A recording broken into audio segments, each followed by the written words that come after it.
What's good everyone? So I've recently watched Immaculate, and at the time of releasing this video, I'm going to be dropping another review for a horror movie called Late Night with the Devil. So check that out if you're a fan of horror films, make sure you subscribe to the channel. Anyway, back to Immaculate. So this film stars Sydney Sweeney, who I would say is currently one of the most sought after talents in Hollywood. Interestingly, this project has been in the works for quite some time. Sydney actually auditioned for this role years ago, but for various reasons, the production was halted.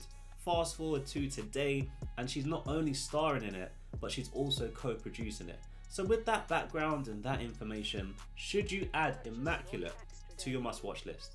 So this movie follows Cecilia, a woman of devout faith who is warmly welcomed to the picture-perfect Italian countryside, where she's offered a new role at an illustrious convent. But it becomes clear to Cecilia that her new home harbours dark and horrifying secrets. Guys, this film is a nothing movie, like nothing actually happens. Like, I left the cinema feeling so empty. Before delving into why I'm not particularly fond of this movie, let's begin with what I appreciated, and that is the cinematography. It's quite impressive, I'm not gonna lie to you guys. The film, it effectively builds suspense through its use of visuals and sound. There are classic horror techniques employed, such as peering around corners, the camera peering around corners, sudden loud noises, slamming doors, you know, the usual stuff that you get in horror films, and all of these elements contribute to a palpable sense of tension. Set against the backdrop of Gothic European architecture, the confined settings adds an extra layer of claustrophobia, further enhancing the film's atmosphere. Now, the religious horror genre is incredibly saturated, with numerous films exploring similar themes, and to stand out in this crowded landscape, a film must either introduce something innovative or execute traditional elements exceptionally well. Unfortunately, Immaculate doesn't excel in either aspect, and it leans heavily on familiar religious imagery and standout horror tropes without introducing much substance or originality to the narrative. The lack of substance in the story also reflects the lack of depth in the main character portrayed by Sydney.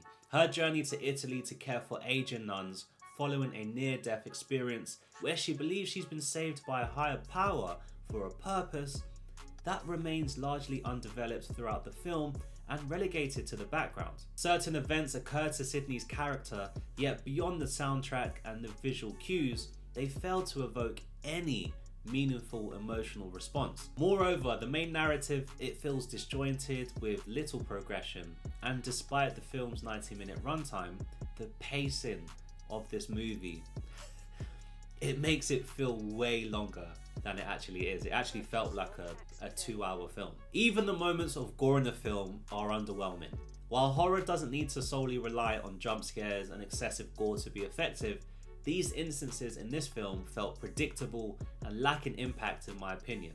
The film, it missed opportunities to explore deeper themes such as religion, unwavering beliefs, gender dynamics and trauma, and a few other elements, and yeah, it's a big opportunity missed.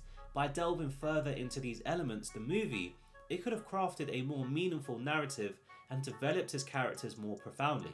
Overall, guys, this is an underwhelming horror movie in my opinion, and it's one I can't recommend. So with that said, I give Immaculate a Lowery 2 out of 5 stars.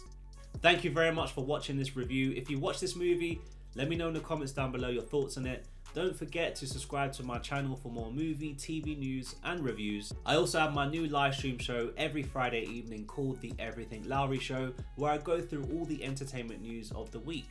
That's it for this review, and until my next video, guys, peace.